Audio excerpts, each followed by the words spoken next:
Hello students, good morning. हम लोग last class में क्लास 11 का है ना, क्लास 11 का पढ़ रहे थे, स्ट्रेट लाइन पढ़ रहे थे। क्या पढ़ रहे थे? Straight line.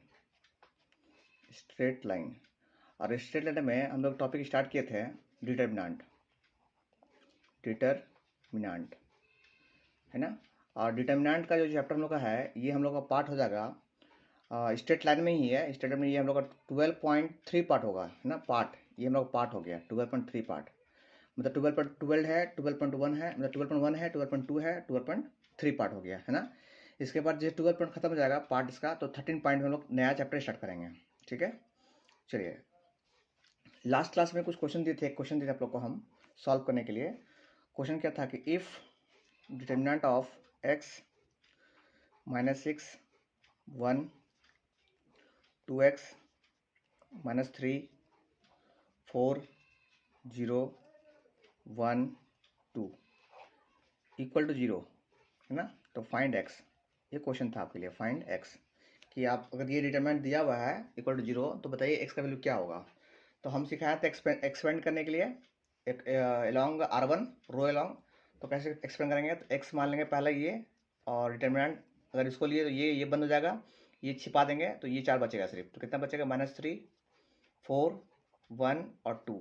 ठीक है, फिर माइनस लेंगे, ठीक है ना। और माइनस ये फॉर्मूला का माइनस हो गया, और फिर ये माइनस इसका 6 है तो -6 फिर आ गया। फिर डिटरमिनेंट खुलेगा, ये ढक जाएगा, ये ढक जाएगा, क्या बचेगा? 2x 4 0 और 2 बचेगा। फिर प्लस क्या 1 खुलेगा, और क्या बचेगा मेरे लिए? 2x है ना, 2x -3 0 1, और ये किसके बराबर है? 0 के बराबर है ना, इक्वल टू 0 के बराबर ये है। चलिए ठीक है। अच्छा, आप सॉल्व करते हैं हम लोग फटाफट। सॉल्व करने में आता है डिटरमिनेंट को, तो x छोड़ दीजिए। ये कितना हो जाएगा सर? -3 × 2 -6, और माइनस का ये कितना होगा? माइनस का 4 माइनस +6, ये कितना हो जाएगा? 4x। कितना हो गया? माइनस का 0 प्लस ये 1 का 1 हो गया, ये कितना हो गया? 2x, और ये हो गया कितना? -+3 इक्वल टू कितना? 0। ये सॉल्व कर दिया डिटरमिनेंट को। फाइनली ये कितना हो गया? दिस इज -10, तो -10x प्लस ये कितना होगा? 4x और 6 24 24x, और ये हो गया आपका, जुटेगा तो नहीं, तो फाइनली ये हो गया 2x प्लस का 3 इक्वल टू 0, है ना। हमको x निकालना है, तो सबको जोड़ देंगे, x वाला x जोड़ देंगे तो कितना हो जाएगा मेरे लिए? ये 0 सही है। अच्छा, एक मिनट। अच्छा, यहाँ 0, यहाँ पे देखिए, ये 0 × 0 सॉरी 0, ये 0 होगा, है ना यहाँ पे, क्योंकि 0 × ये 0 सॉरी, तो ये 3 होने को है नहीं। हाँ, 0 हो गया, वेरी गुड। सबको जोड़ देंगे यहाँ पे, तो जोड़ देंगे तो कितना हो जाएगा? ये जोड़ेंगे तो ये हो गया आपका कितना? ये 10x 24x और 2x, तो ये कितना हो गया? 12x 12x, और ये हो गया आपका 12x, और ये प्लस का 12x, तो हम बोलेंगे कितना? माइनस का ये हो गया माइनस का 12x और प्लस का 24x इक्वल टू कितना? 0। इसको माइनस कर देंगे तो ये कितना बचेगा? यहाँ बचेगा x इक्वल टू कितना हो गया? सॉरी, यहाँ पे कितना हो गया?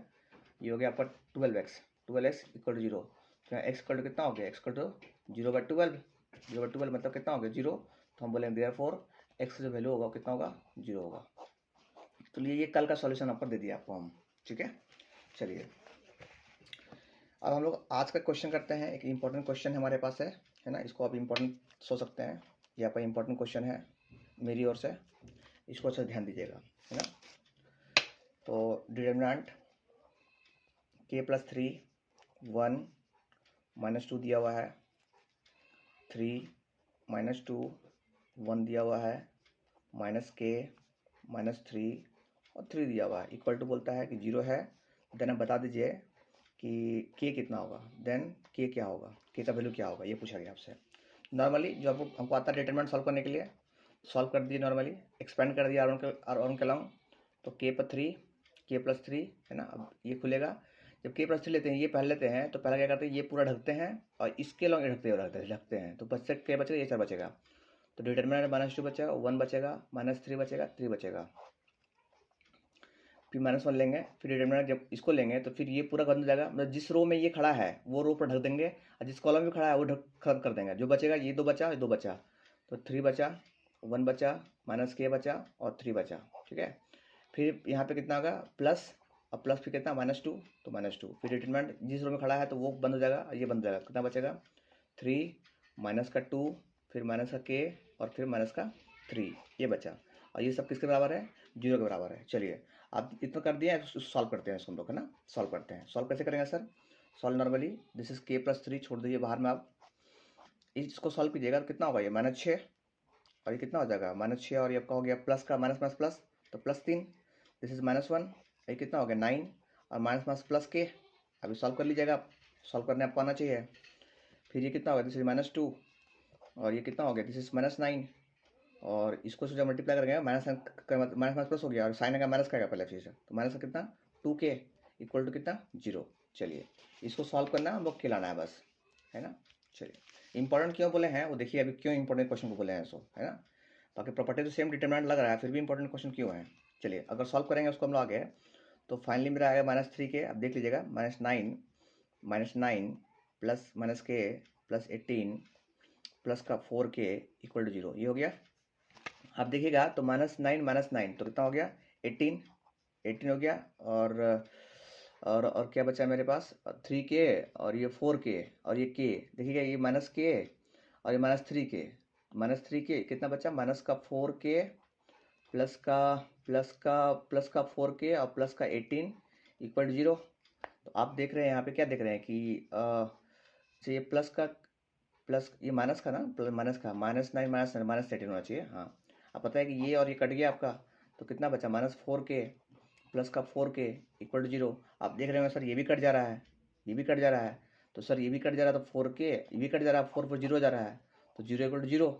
देखिए यही इंपॉर्टेंट चीज़ है, यहाँ पे क्या हो रहा है 0 इक्वल टू 0 हो जा रहा है, और 0 जब 0 के बराबर होता है तो हम बोलते हैं कंडीशन जो है ट्रू है।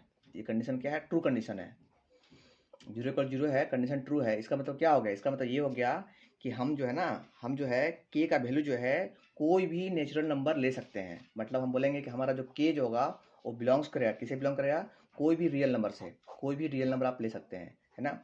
ये ऑलवेज ट्रू है, क्योंकि 0 इक्वल 0 हमेशा सही होता है।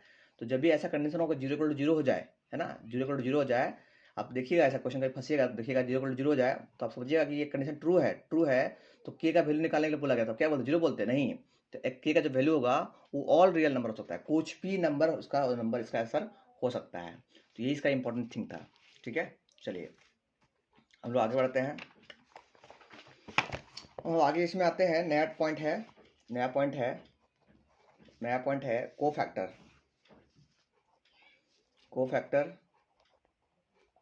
And minor of determinant. किसी भी डिटरमिनेंट का कोफैक्टर कैसे निकालते हैं, है ना, किसी भी डिटरमिनेंट का कोफैक्टर कैसे निकालेंगे और माइनर कैसे निकालेंगे, तो ये हम लोग आज सीखेंगे। इसमें डिटरमिनेंट का ही निकालते हैं कोफैक्टर और निकालते हैं माइनर, ठीक है। तो पहला हम लोग बात करेंगे माइनर के बारे में, माइनर क्या होता है, व्हाट इज माइनर क्या होता है, ठीक है, माइनर क्या होता है। तो माइनर के बारे में लिख लेते हैं पहले, माइनर का पहला पॉइंट लिखिए, तो लिखिए इट इज, माइनर क्या होता है लिख लीजिए पहले, it is defined as a minor, it is defined as a minor of determinant, या minor determinant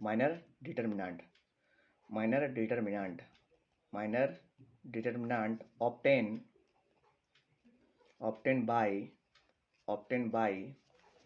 deleting, obtained by क्या deleting। अब कैसे निकालेंगे माइनर हम लोग, डिलीटिंग करके, डिलीटिंग ऑफ पार्टिकुलर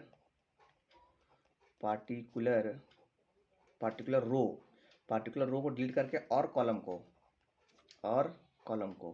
माइनर निकालते कैसे, कोई पार्टिकुलर रो को हम लोग डिलीट करके माइनर को निकाला जाता है, deleting particular row and column in which that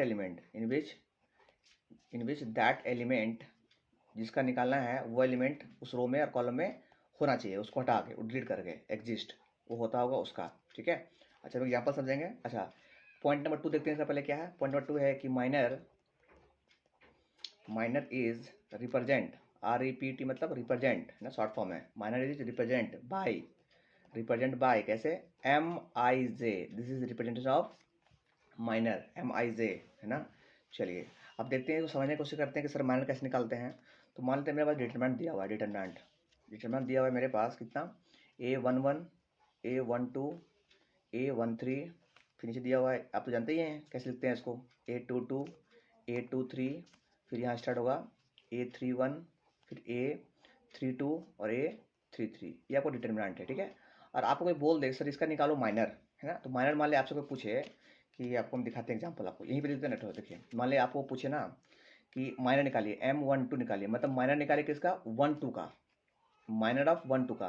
तो आप लिखोगे कि हमको निकालना क्या है, ए ऑफ एलिमेंट ऑफ A12 का माइनर निकालना है आपको, है ना, का माइनर निकालना है। और हम क्या बोले कि जिसका निकालना है उसको उस रो और उस कॉलम को डिलीट कर देंगे A12, तो ये डिलीट कर देंगे और ये डिलीट कर देंगे, जहाँ पे वो खड़ा है ना, जहाँ पे वो खड़ा है A12, तो इस रो, इस कॉलम को और इस रो को डिलीट कर देंगे। तो मेरे पास क्या बचेगा डिटर्मिनेंट में, A21 A23 और क्या बचेगा A31 और A33। तो ये तरीका है माइनर निकालने का, जिसका माइनर निकालने बोला गया है, माइनर 1 2 निकालने बोला गया है, तो A12 जिस एलिमेंट है ना, मतलब A12 का माइनर निकालने के लिए एम, ये तो क्या बोलते हैं इसको, नोटेशन है ना, नोटेशन है ये, पर एक्चुअली निकालना माइनर है A12 का, A12 का। तो A12 जहाँ खड़ा बैठा हुआ है उसका कॉलम और उसका रो डिलीट कर देंगे, जो बचेगा ये बचा, ये बचा, ये बचा, ये बचा, रख देंगे, सॉल्व कर देंगे, तो माइनर आ जाएगा मेरा इसका, A12 का माइनर आ जाएगा, तो उसका ये वैल्यू पुट कर देंगे, ठीक है। चलिए मान लेते हैं ना कि आपको आगे देखिए, मान लिया आगे आपको निकालना हो माइनर, माइनर निकालना हो M13 का, है ना, इंडिकेशन है, तो हम लोग क्या निकालेंगे, माइनर निकालेंगे किसका, A31 का, A13 का माइनर आपसे पूछा गया है। तो हम क्या बोले कि A13 जहाँ बैठा हुआ है उसको डिलीट कर दिए, रो और कॉलम को डिलीट कर दिए। तो आप डिलीट कर दिएगा तो आप देखिएगा कि मेरे पास क्या बचेगा, A12 बचेगा और A13 बचेगा, और यहाँ कितना बचेगा नीचे में A2, आप मैच करवा लीजिएगा, एक बार देख लीजिएगा कि हम सही बता रहे नहीं बता रहे हैं, है ना, A23 ये बचा माइनर, ठीक है। चलिए, तो ये हो गया तरीका माइनर निकालने का। आप अगर आप माइनर निकाल लिए हैं तो आपको कोई बोलेगा कि निकालिए वैल्यू ऑफ डिटर्मिनेंट, और वैल्यू ऑफ डिटर्मिनेंट कैसे निकालेंगे, तो वैल्यू ऑफ डिटर्मिनेंट, इसके बाद अगला पॉइंट, वैल्यू ऑफ डिटर्मिनेंट कैसे निकालते हैं, with the help minor, value of determinant simple निकालते हैं, कैसे निकालते हैं कि A11 ले रहे हैं ना, A11 ले रहे हैं, तो आपको सिर्फ इंटू में M11 लेना है, बस M11 सिंपल, है ना, माइनस फिर A12 लेना है आपको, है ना, अगला आदमी लेना है, और फिर सिर्फ माइनर निकालना है। आप जो लोग सॉल्व किए ना डिटर्मिनेंट, बस वही तरीका आपका यहाँ पे है, A12 बस इंटू में A12, फिर प्लस करिएगा A13 इंटू M13, देखिए ये आपको पूरा का पूरा आपको डिटर्मिनेंट दे देगा, डिटर्मिनेंट वैल्यू सेम वही चीज़ है, देखिए ना, बस ये M11 क्या है, M11 क्या है, M11 क्या है देखिएगा, तो M11 क्या है आपका, M11 देखिए M11 ये है, ये देखिए ये, इसका निकालते हैं, तो इसको पकड़ छोड़ देंगे, तो ये डिलीट हो जाएगा, ये डिलीट हो जाएगा, तो ये बचेगा इसका वैल्यू, तो इस वैल्यू को मल्टीप्लाई कर देंगे इससे, तो डिटर्मिनेंट आ जाएगा मेरा, मान लीजिए इसको निकालना है ना, इसका माइनर निकालेंगे, माइनर इसको पकड़ेंगे पहले, है ना, इसको निकालेंगे और फिर ये डिलीट और ये डिलीट, तो ये बचेगा इसको, तो डिटर्मिनेंट वैल्यू आ जाएगा। तो हम लोग डिटर्मिनेंट वैल्यू ऐसे निकालते आए हैं, तो ये शॉर्ट फॉर्म भी इस तरह से निकाल सकते हैं डिटर्मिनेंट, मतलब माइनर का हेल्प से हम लोग डिटर्मिनेंट निकाल सकते हैं डायरेक्ट, वही तरीका है डिटर्मिनेंट जो सॉल्व किया ना आप लोग, वही है चीज़, ऐसा नहीं कि कोई नया चीज़ कर दे रही है, ये चीज़ डिटर्मिनेंट जो है वही सिंपल चीज़ है, सॉल्व करते हैं, ठीक है। चलिए अब आते हैं कोफैक्टर में, एक बार देख लीजिएगा, नहीं समझ आएगा फिर पूछिएगा हमसे क्लास में, ठीक ना। चलिए कोफैक्टर बात करते हैं कि सर कोफैक्टर क्या होता है, व्हाट इज कोफैक्टर, 12th में पढ़ेंगे फिर से एक बार हम लोग, बस अभी रिवीजन कर लेते हैं कि माइनर कोफैक्टर क्या होता है, ताकि दिमाग में भी रहेगा, 12th में लोग दिक्कत नहीं होना चाहिए, ठीक है। कोफैक्टर, तो पहला पॉइंट कोफैक्टर में क्या है कि इसको रिप्रेजेंट करते हैं REPT, रिप्रेजेंट करेंगे, रिप्रेजेंट बाई CIJ, वहाँ पे क्या था, माइनर को MIJ से रिप्रेजेंट करेंगे, कोफैक्टर को CIJ से करते हैं, ठीक है। अच्छा इसका सेकंड पॉइंट क्या है सर, इसका CIJ का मतलब होता है -1 और पावर में I plus J into MIJ, ये तरीका है कोफैक्टर निकालने का सर। अगर आपको कोफैक्टर निकालना है ना तो पहले -1 आएगा और यहाँ पे जो नंबर रहेगा वही नंबर का सम, और फिर माइनर उसी का माइनर निकालना है, तो कोफैक्टर आता है। जैसे आपको मान लेते हैं ना, एग्जांपल देख लीजिए आप, एग्जांपल ही देख लीजिए आप तो समझ में पाएगा। मान लिया आपको कोई बोलता है कोफैक्टर निकालिए किसका, 3 2 का, तो आप क्या कीजिएगा क्वेश्चन में -1 लिखिएगा, ठीक है, और पावर में क्या लिखिएगा, पावर में 3+2 लिखिएगा, और माइनर निकालिएगा, फिर माइनर किसका, 3 2 का, है ना।